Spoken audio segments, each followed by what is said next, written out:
we can be so paralyzed by the problem, because that scope of the problem is like, well, what can I do about it? I don't believe in activism anymore. I believe in proactivism. I don't believe in being a problemist. I believe in being a solutionist.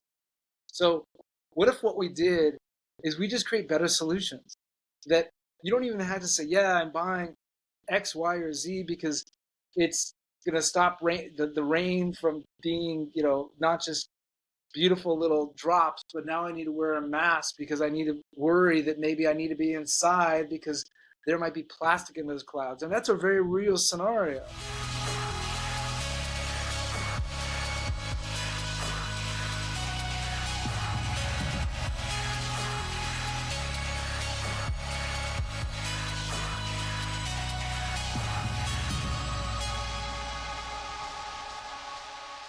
Hello, everyone. Welcome to another episode of the Otto Gomes Crypto Show. I'm your host, Otto Gomes, and today I'm very excited. We have a very special guest, a partner that I have for one of my products that I put out.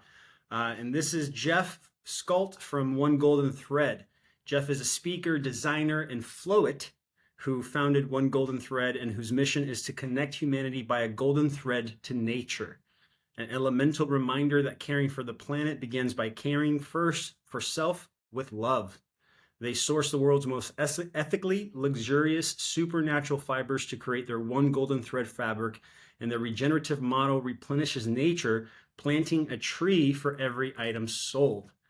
Jeff Scult, thank you, brother, for joining me here and connecting with me. It's always a pleasure to see your smiling face, my friend. It's great to see you, and it's an honor to be on your podcast. Thank you for that beautiful introduction, and let's rock and roll.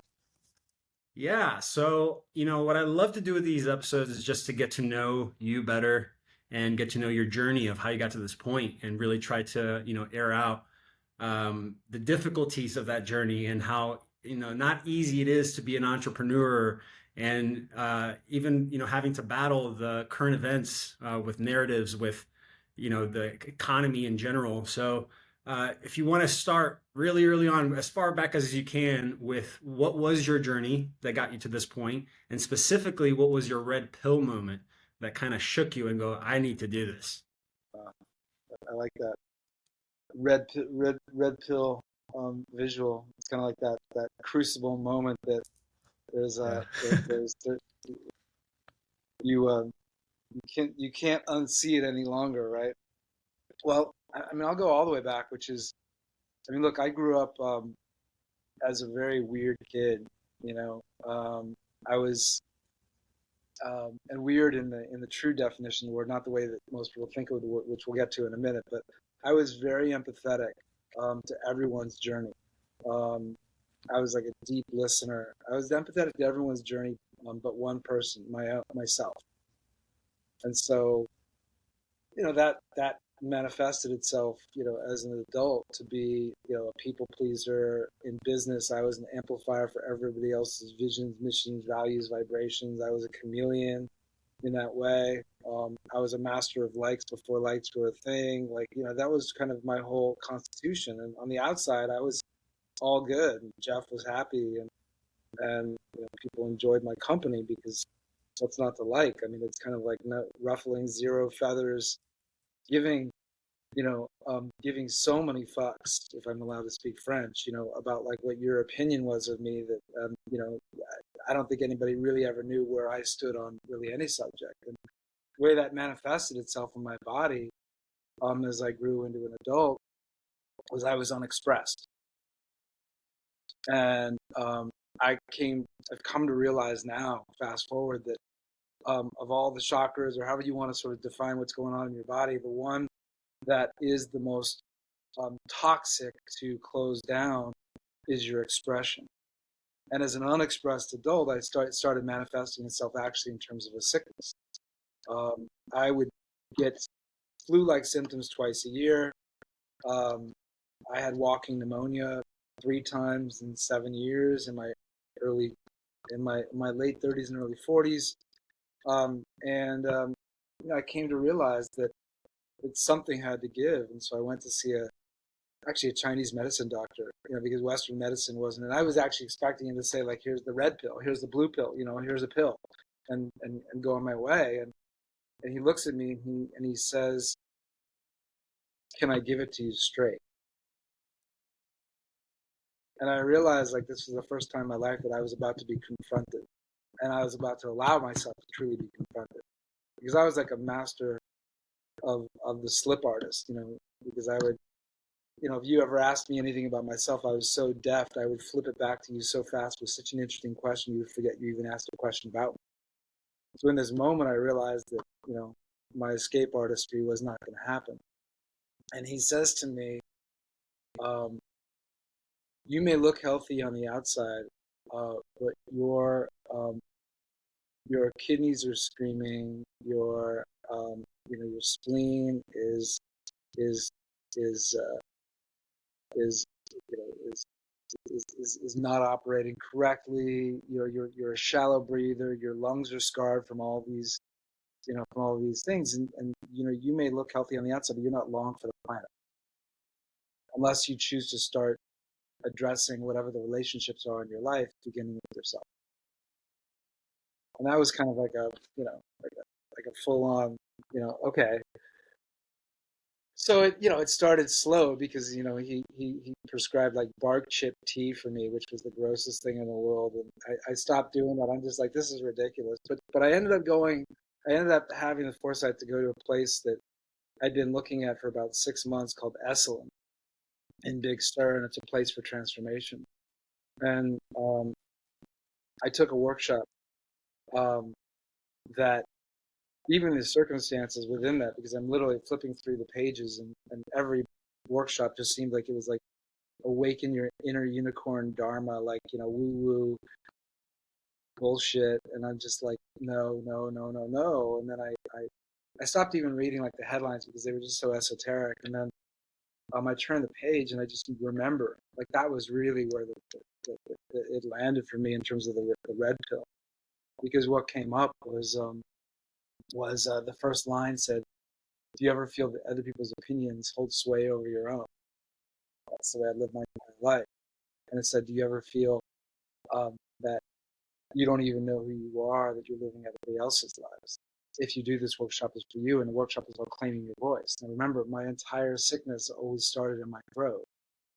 So that really was the thing. And I went on this journey and basically, opened myself up to all the possibility of seeing what I'd always believed, which is that everyone's golden inside.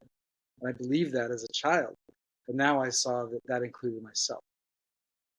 And so I went on a journey. It included some plant medicine. And I, ended up opening up my journal in 2014 on the buffer day of a ayahuasca, bit of a little mini marathon, my first time. And I started writing. And what came out was something I'd never written before, because it was one thought of the wisdom of the reframes of all the bullshit that I was letting go of around fear and pain and ego and love and death and all the things that we think about, in terms of these aspects. And I wrote something that became, it was floetic. Like it's the first time I'd ever written anything that like I'm reading, I'm like, wow. And I wrote this not to be clever but if it rhymed, it would sink into my mind and I would remember it. And it became like a moving mantra, this humanifesto that I wrote to myself. And I buried it for nobody else because it was so weird, which again, that word, which we'll get to in a minute because it's so good. And what happened was, and then I'll round up this part of the story, is in 2015, I shared it for the first time with a friend who was going through something challenging, because she used the exact words that were actually in it of what she was experiencing and looking for a reframing. And I said, look, this is the way I reframe this notion around fear, that fear is not something to fear. It's actually the greatest treasure, and we can revere fear if we go inside there. And so I read her this manifesto, and I was so scared because I was sharing something so raw for me. And she looks at me, and I was about to apologize for sharing something so deep with her because I thought that it maybe made whatever she was feeling worse. And she looks at me and she says, "Thank you." And she said, "I don't know what, but I just feel lighter and just more open right now. And I'm going to go, but you should share this." And of course, I ignored her and changed the subject. And then she calls me 3 days later and says, "Look, I'm back on path. There's lots of things that have happened since we've met, but, I feel like that was an opening. Um, so thank you." And, I started thinking to myself, wow, is this something I'm supposed to share? But I was so afraid of, of ridicule. And by the way, it wasn't ridicule from you or you or you or you. It was ridicule from self ridicule of putting something out there. So I was still kind of in that I was still hadn't broken through on that subject. But the red pill moment was I was um, at a cool kids party in New York. Is rock and roll anthology of my friend Danny Clinch, and this is in 2015. And this dude turns to me, and he's got this South African accent. And uh, and I said to him, I said, "Well, what kind of beautiful magic are you up to in the world?" He says, "Well, I've actually I've come from a dark place, but I'm actually igniting." That was a really bad accent, but you get it. And I just said, "Did you say igniting?" I said, "That I've never heard anybody use that word out loud." But I wrote this three-part story to myself, and it's intention, integration, and ignition, three-part story. And he goes, "Well, I want to hear it." And I'm like, "Well, it's not something to share in the setting." All of a sudden, I break out in a sweat, and I'm like, "This is not the place, and I don't want to share this, and I got to get out of here." And I started doing a escape artist thing, and he says, "No, no, no, I want to hear it now." And I'm like, "Shit, I'm not going to get out of this." And I shared it with him, and afterwards, I'm literally like, "Thank you, I got to go." And he takes off his glasses and he says, "What are you going to do with this?" And I said, I'm not doing anything with it." He says, "No, you misunderstood me." I said, "What are you going to do with this?" And I said, "Nothing." And I said, "By the way, who am I?" "I'm just Jeff." And it was my last moment of like being that self um, effacing, ridiculing version of myself. Because what he said to me in response is he looks at me and in 33 words, exactly 33 words, he obliterated my existence and fractalized it forward. Because what he said to me was so resonant. And this is what he said: "We're on this planet for three reasons: to learn, to love, and to share. And if you're not sharing your gifts, you're being selfish." And he poked me in the chest with three fingers and he said, "Quit being so fucking selfish." And he walked away. Never even got his name. But in that moment, I'm like, holy shit. So wait, if you're sharing, you're not being egoic, narcissistic, or selfish. You're actually inspiring another because they're hearing your story. Maybe they're going to see a part of themselves as a mirror inside themselves. And they're going to step forward. And then they're going to step forward.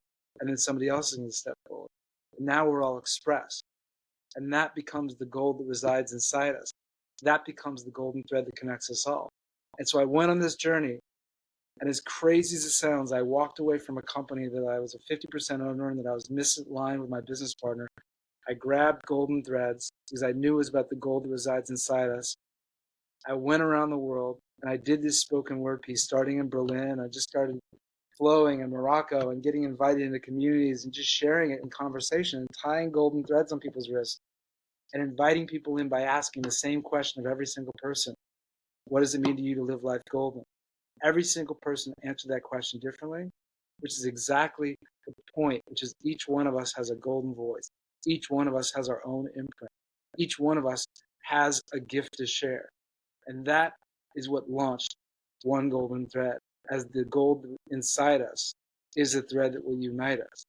And then it naturally morphed to like, well, what's that feeling on the outside, which we'll get to, that led to me going deeper into my artistry, of saying that I want to design for me the world's perfect tea.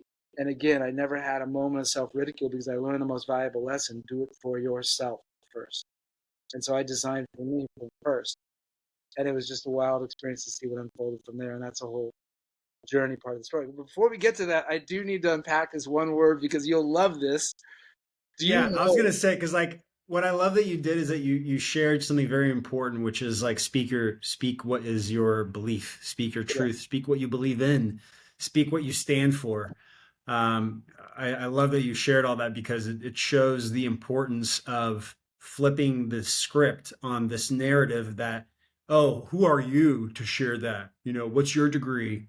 And it's like, it's not about that. It's about expression. It's about, again, finding the thing you're passionate about and sharing it. And it's about being weird. all right. So Do you unpack weird. What does that mean? do you know? Do you know what do you think the word weird means? As a I ch- want to say weird is just what's not normalized. yeah, That's weird to me. yeah, yeah. Well, as absolutely. And if you think back to like if you were on second grade in a playground and somebody called you weird, it was like a death knell because it was like you were marginalized. You were you were non-socialized. Like you were an outlier. You you didn't know how to fit in. Those things. There's this dude. He wrote a good book actually. His name's Webster. He wrote this book called The Dictionary. Um, and the actual definition of the word weird is acting supernatural. Super. And the second the subline or the second definition is one who is following their destiny. I didn't know that second one. Wow. Hmm. So if we as individuals, humanity, can act our most supernatural selves and follow our destiny, that's maybe, I mean that is the truest definition of living life golden.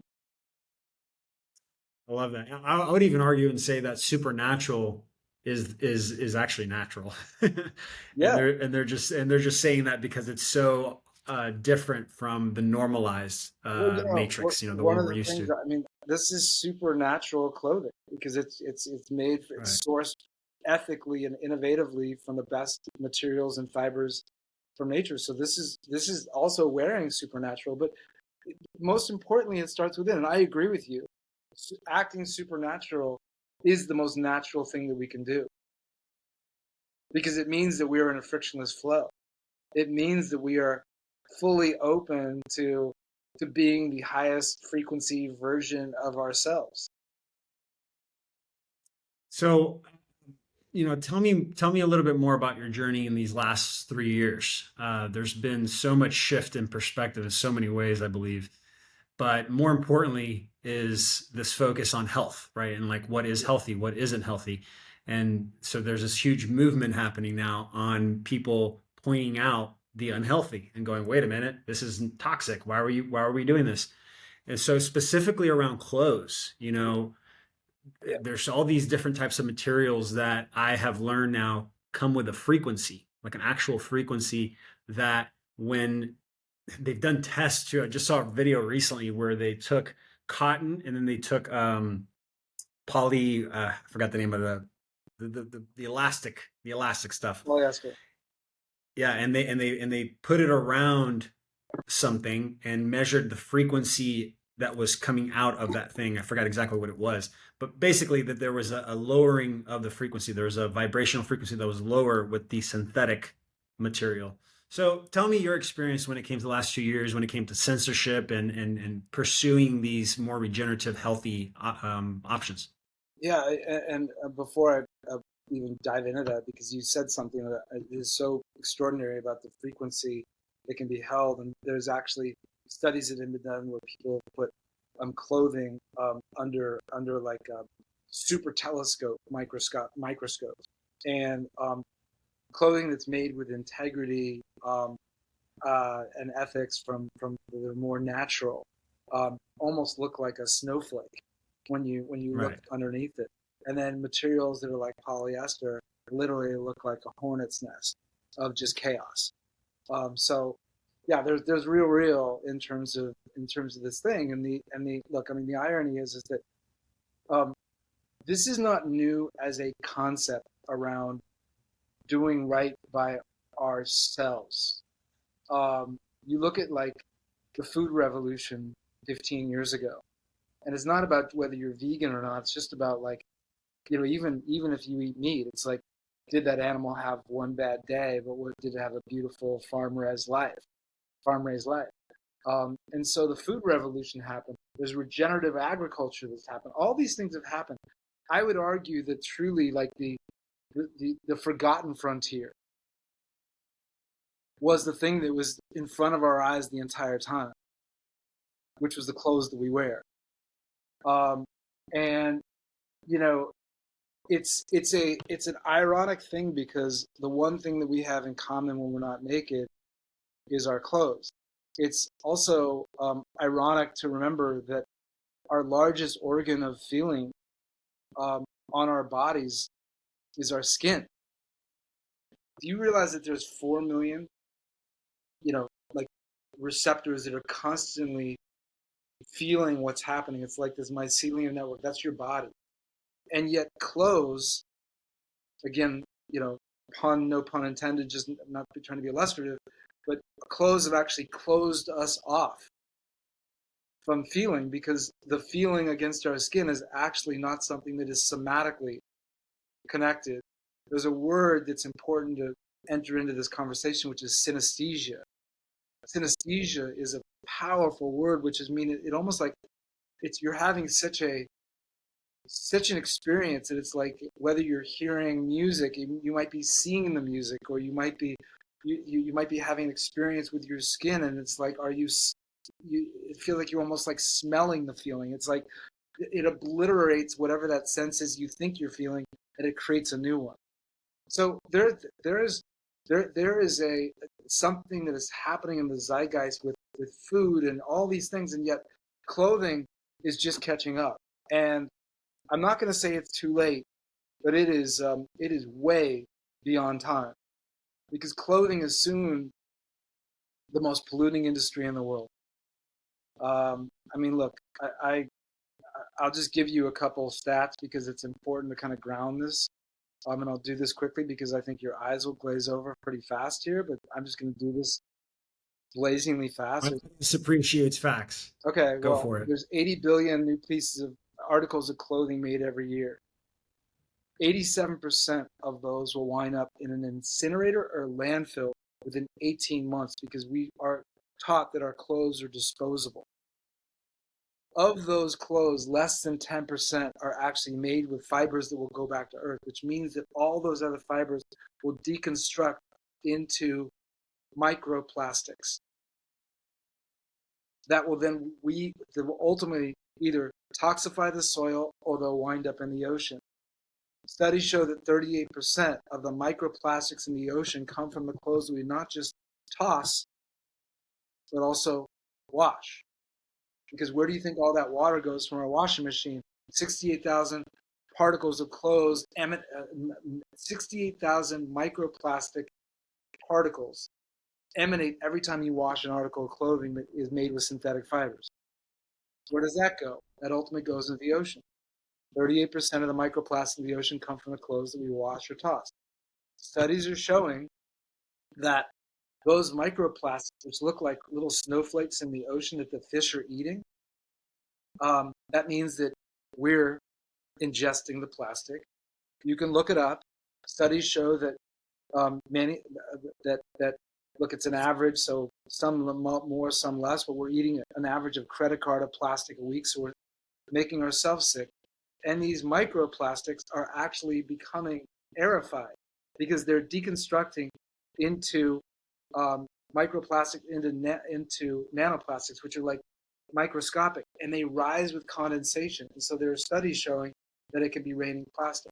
So could we envision a Armageddon scenario that's like the frog in the pot, that if we don't pay attention to what we're doing, that we're everything's all beautiful, it's blue skies, it's all good. We don't even realize the pot is boiling and we're the frog in the pot until it's too late and we just get boiled out. Is that possible? Yes, it is actually very possible. It's not only possible, it's probable if we do not look at how we are living as a human race. Now, um, the thing that I would say about all this is that we can be so paralyzed by the problem because that scope of the problem and say, well, what can I do about it? I don't believe in activism anymore. I believe in proactivism.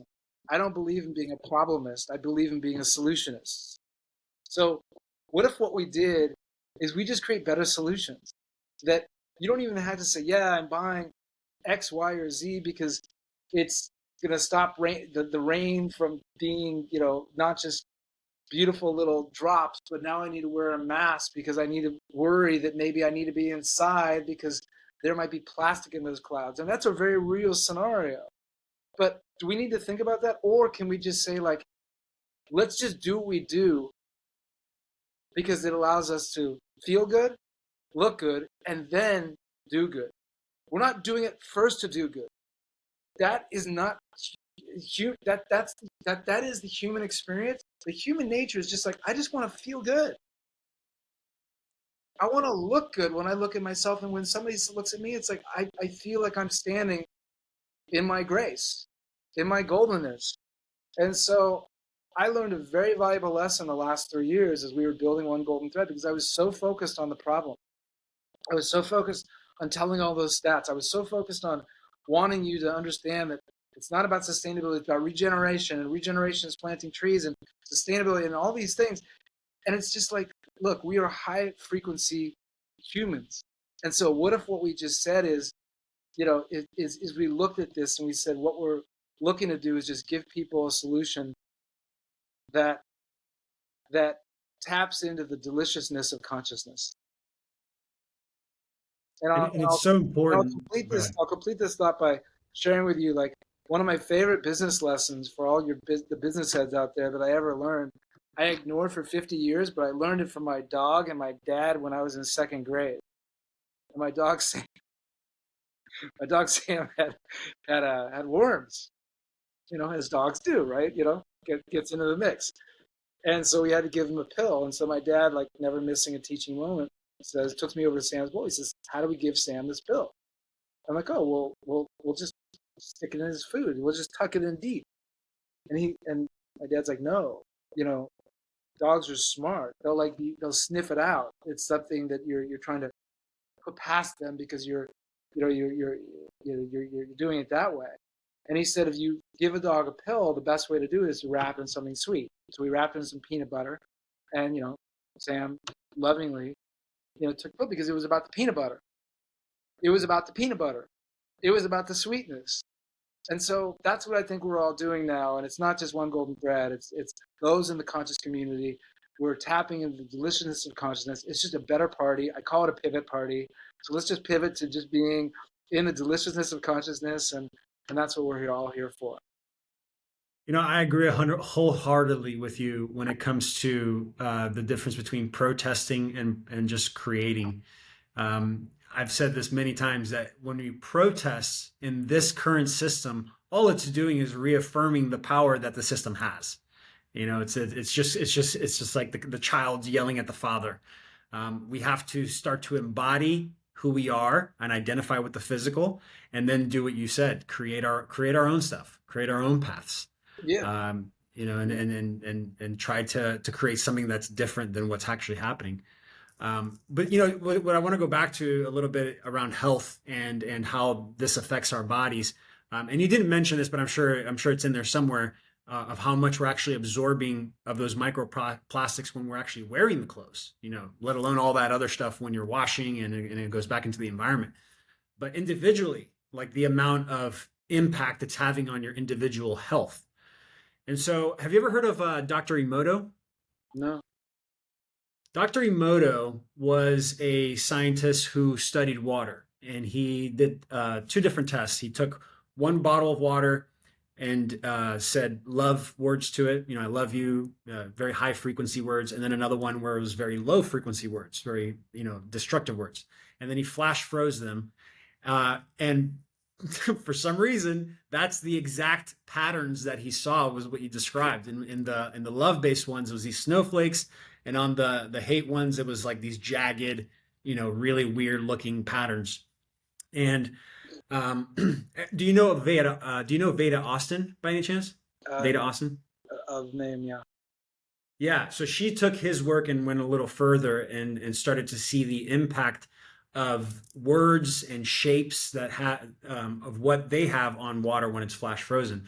And she has not only found responses and patterns in memory in the water, but she's gotten to a point now where she's actually creating an alphabet of words that connect to a specific visual on in the water. So there's like she has a 27 word, she calls it hydroglyphs.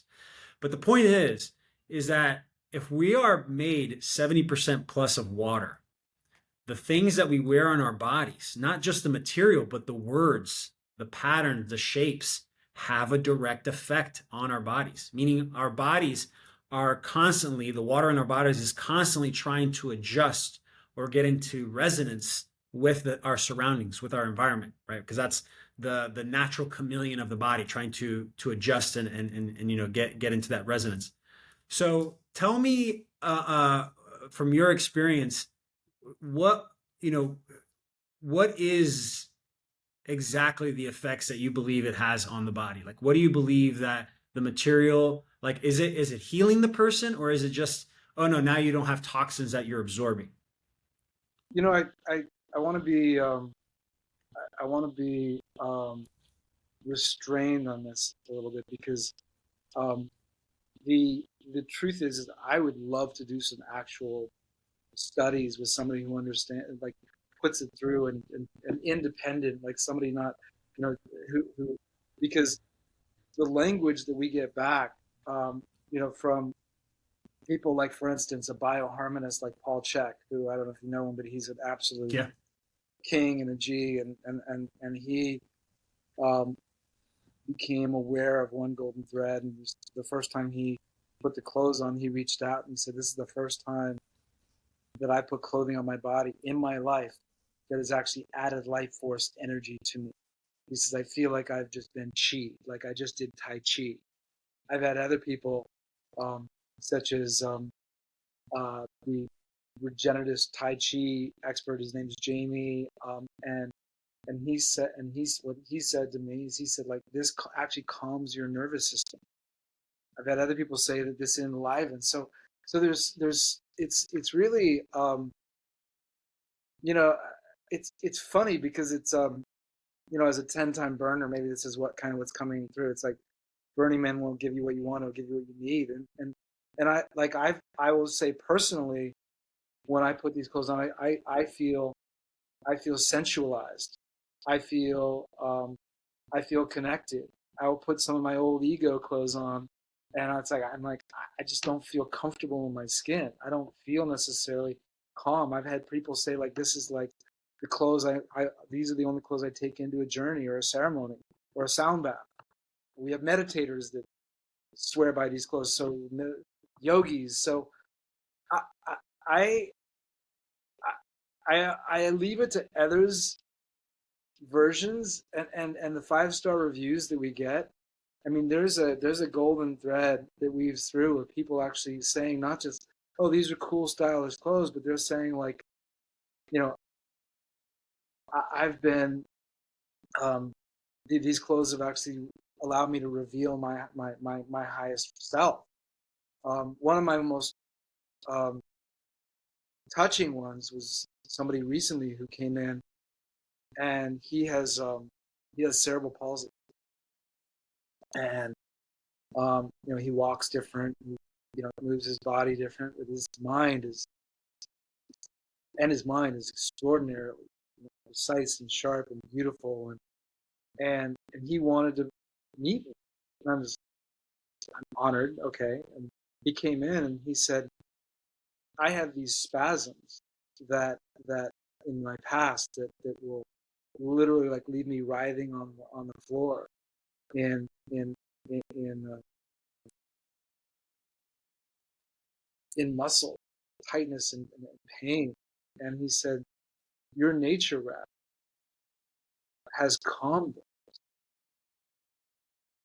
I could get emotional talking about this. I mean, it's like, I mean, to think that, we're not just touching people's lives in terms of style or what have you, but this is actually, no, like, these are the clothes that are healing. These are the clothes that are revealing.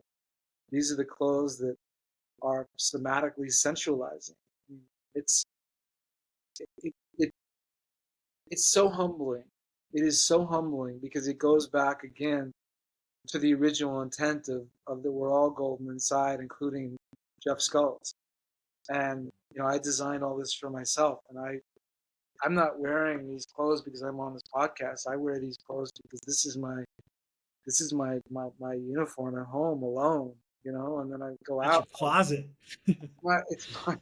It's it's my heart. It's my heart. Yeah. And it's my heart. And it's my art. And it's my offering.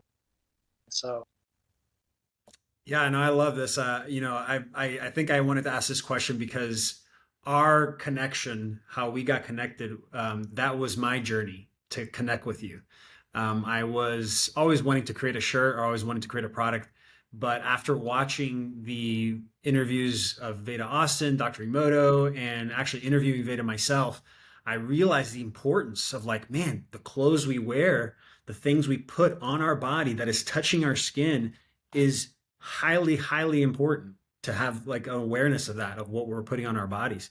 And so that's actually why we connected. I wanted to do something that, it was good quality, but also had an image, a symbol, some words that kind of brought resonance to the extra resonance to the shirt.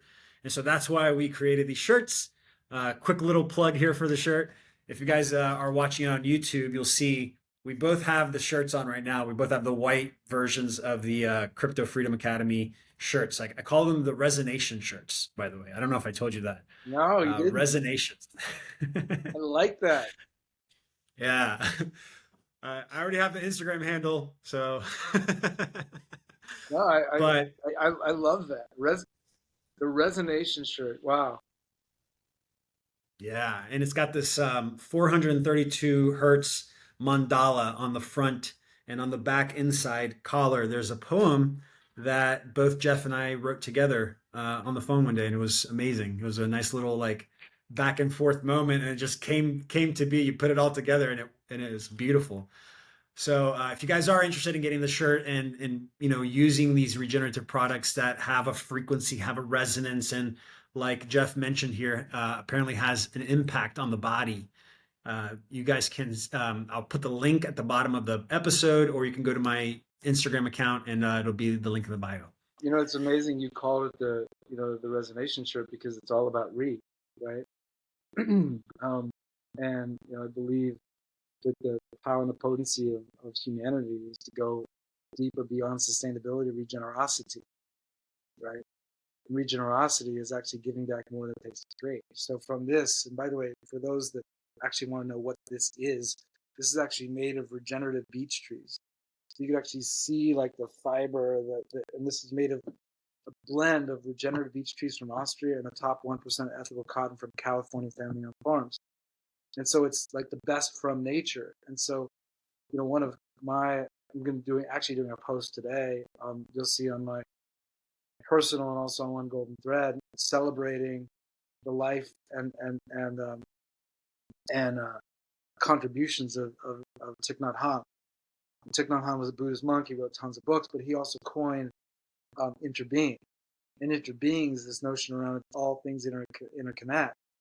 And so the model of One Golden Thread is for every item sold, we plant a tree. So it gives back to nature at a greater rate than it takes to create from nature. And so, It's yes, a lot of shirts that you make from one tree too, right? It's like 100 shirts or it's 108 over shirts. 100. So we illustratively say at least 108 because, of course, the whole brand's around the Yeah. frequency of 108. Yeah. Oh, by the way, so for every item sold, we plant a tree. So, yeah. So for those of you that do want to pick up uh, the resonation. Resonation shirts. So good. The resonation shirt. You'll be planting a tree, and at the end of this, by the way, you can certainly offer your code for everybody else that to go online. But by the way, speaking of this, so this was the personal totem before there was clothing that came through me, which is that if you want anything infinite in the world with the which represents the 8, or you want the O, which is the unity of the community, it starts with yourself. And again, as somebody who never started with himself, when you start with yourself, everything moves, and then you can see the two hearts connected, and then we all become the butterfly effect. Wow, I didn't know that that's what it was. So like you got the golden thread in the middle, which is you, and infinity, and oh, that's beautiful. Now I get it. I never asked you that question. Well, so I'll share with you something that, well, I guess I'm outing myself right now, that I've never done before in my life, which is um, I've never had an imprint on my skin until 2 weeks ago. What? You got a tattoo? Oh, there it is. I mean, if you're gonna do one tattoo, that's the one, man. That's the one. Um, That's awesome. Yeah, I mean, I'm telling you guys, it's not just about the science and not just about this amazing story that you have, but also to be a part of something different, something that's weird, something that's not part of the norm. These shirts are amazing. They come in these little bags too, and when you open it up, you'll see that you get your own very own golden thread right there. yeah, So so it's this is powerful, guys. Uh, humans out there, is that this is the way it started. Tied thousands of golden threads. So tie it on your left wrist for remind you of inner peace, and your right wrist remind you of inner power. And I will share with you, because you just said something really powerful that I think your listeners would really appreciate, as I know you've got a beautiful community. Is this notion around being a part of something, and we're all parts of a whole, and we're all, we all come up as our sovereign selves, and that's the solidarity, and there's the community, blah blah blah.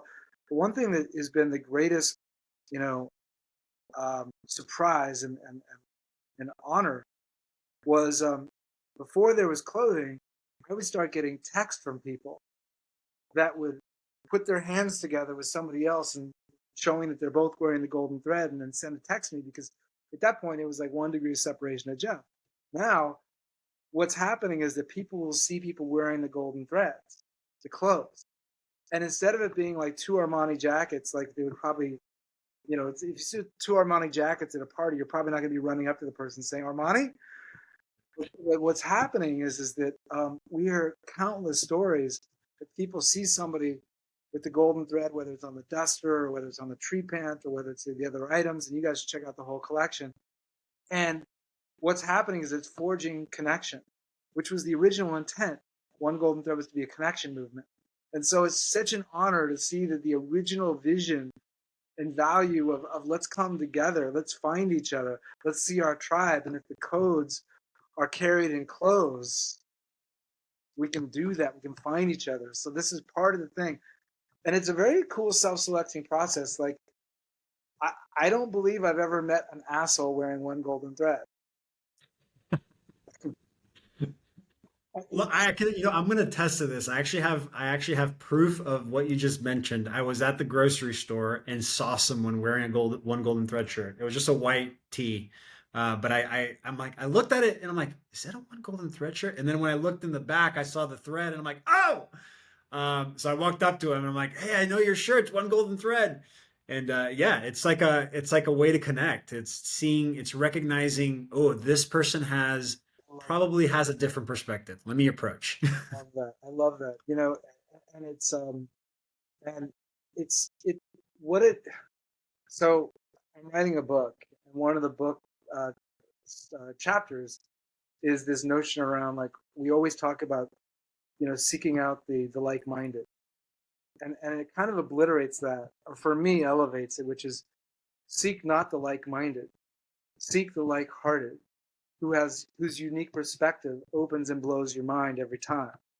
And so I would submit that what's happening is you're finding people who are coming at life in remarkably different, unique, golden snowflake ways, but they're like-hearted.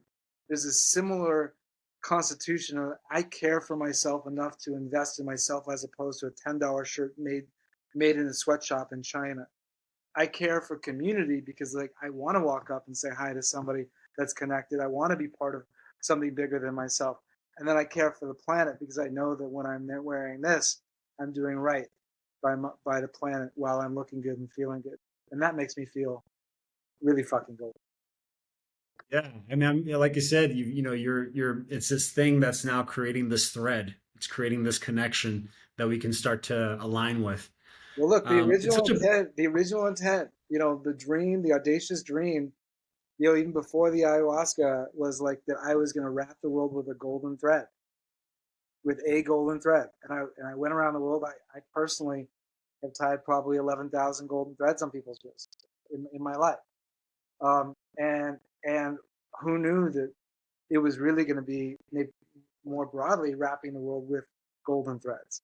And so that's what's happening, and it's really an honor. And we will never waver from our values. We'll never waver from our mission, regardless of where this goes or how big it gets. It's not about size. It's around doing beautiful things in the world and connecting people. And that feels really good for me because, the more we actually grow, the more good we can create in the world. And that makes me feel good. And look, I'm 58 years old. Like, I don't like big houses. I don't like flashy cars. So I'm, this isn't about me. This is about we. So I have a few more questions here before we wrap it up. With everything that's happening, the current events that's happening in the world, the agendas that we're hearing about, what well, before I ask that, have you heard of these new UV fabrics? Say more. So there's this new fabric now that when you go into the sun, it changes colors. And so there's a UV reaction to it.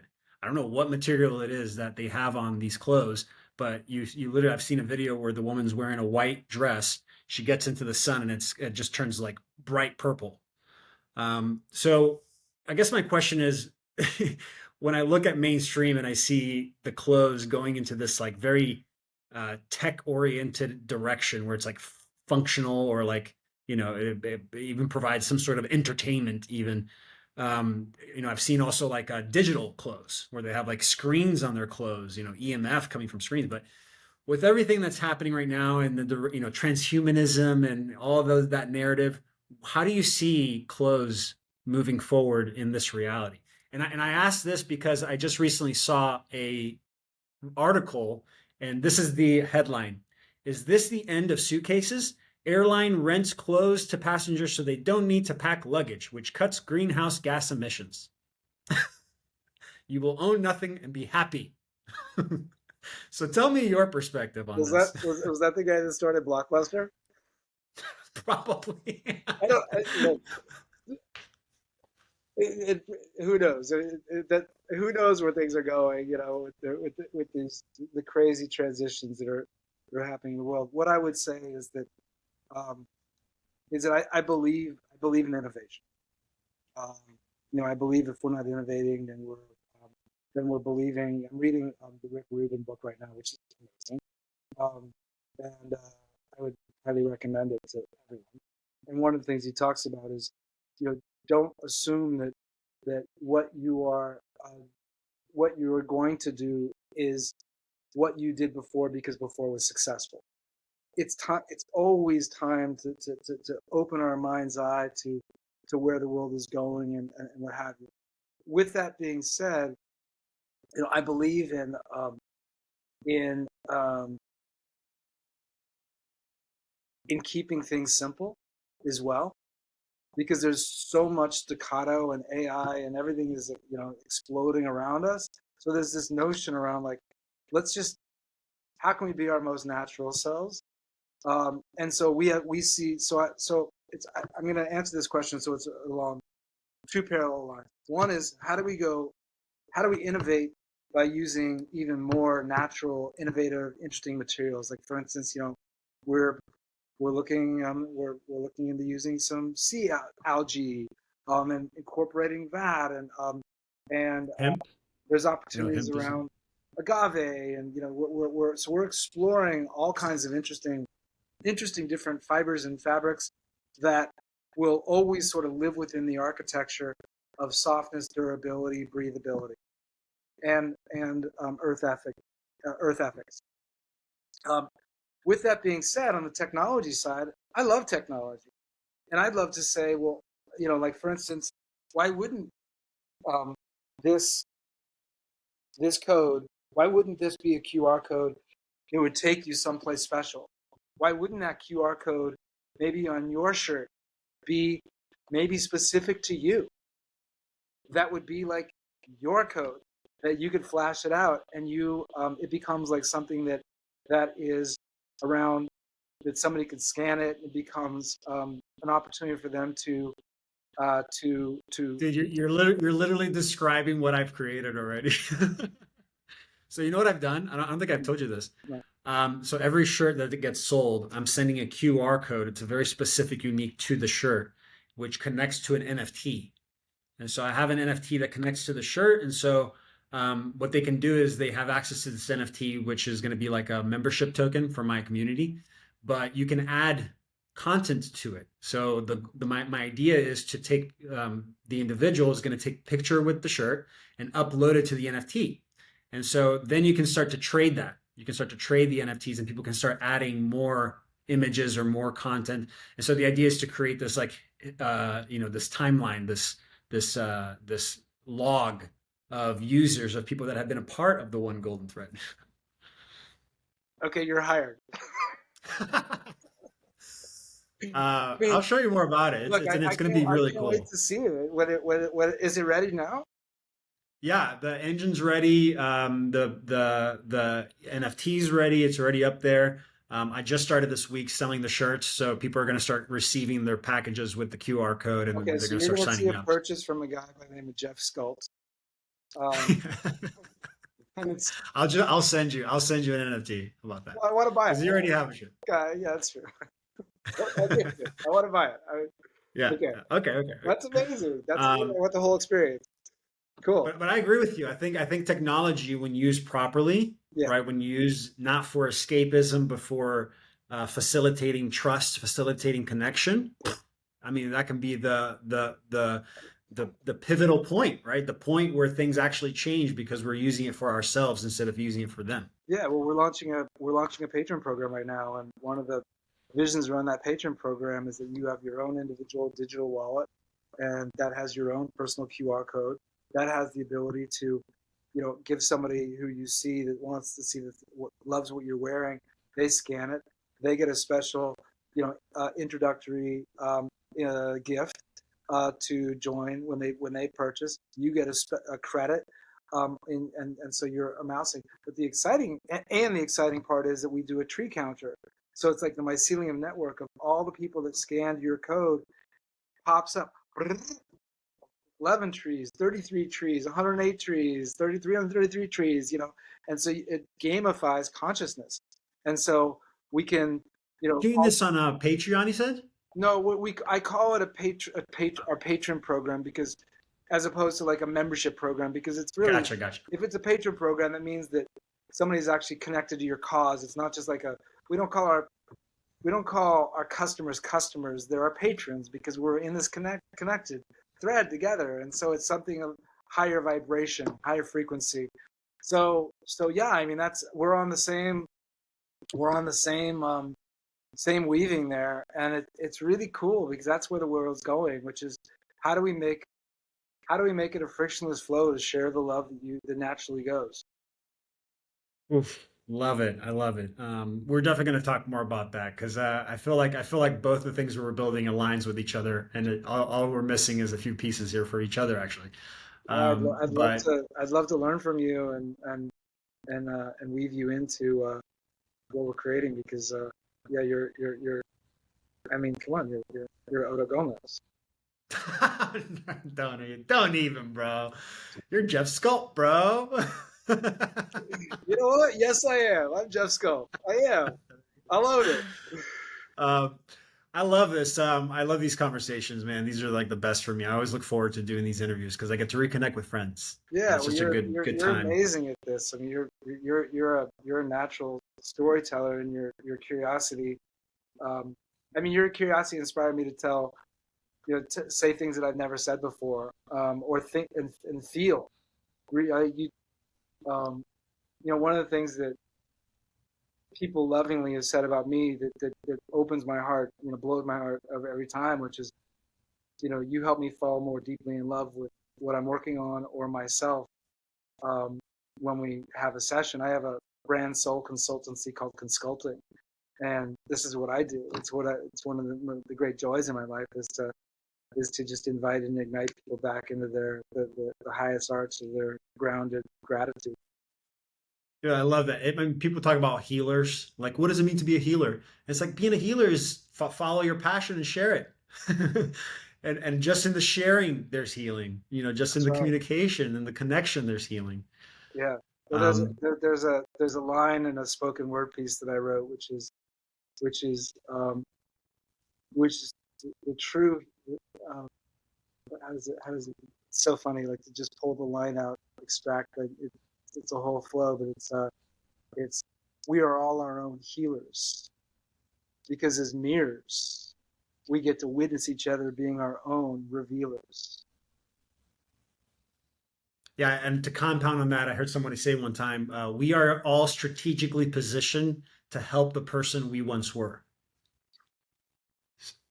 Inner child. If we are our own healers, then we can be the person to guide someone else of the person we once were. So yeah, How about the fact that's that the loop right there. we're doing this conversation I'm not a big studier of this, but it's just cool. Lions Gate is today. Like the gate, Oh, it is the today. gates are open. 8/8. Portals are portals are purposeful. Let's go.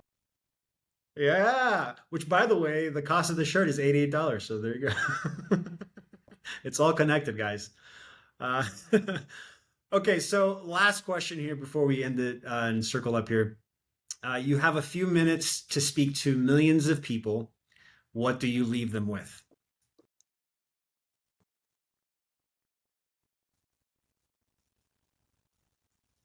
In this moment, I invite you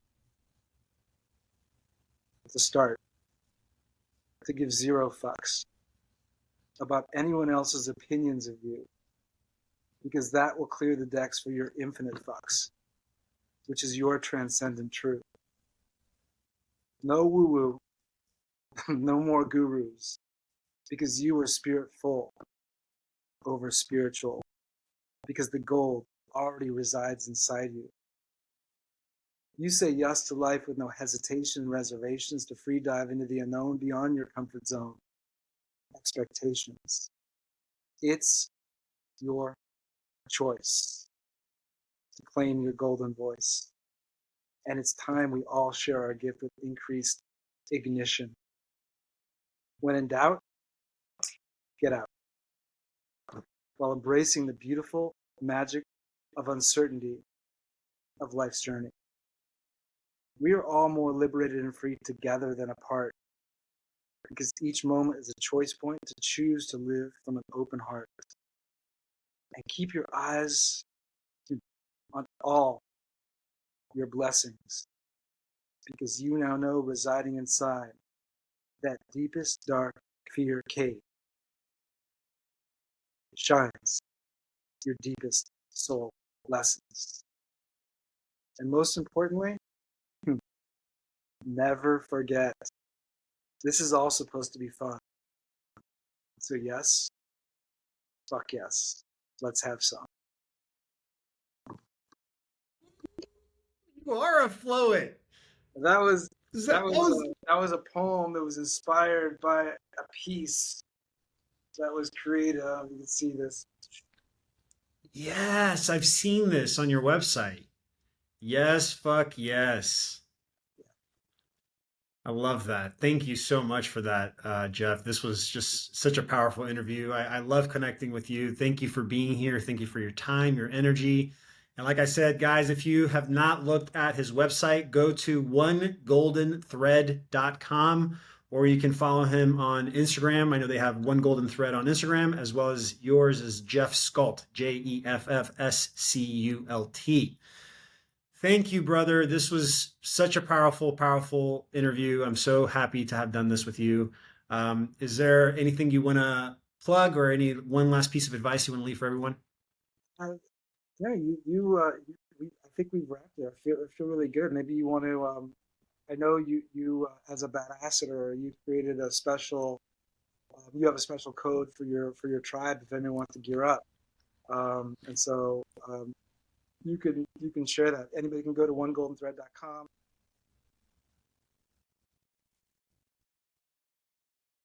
It's auto, or I'm sorry, it's Gomes 11. So it's my last name, GOM as in Mary, ES 11, and you'll get 11% off your purchase.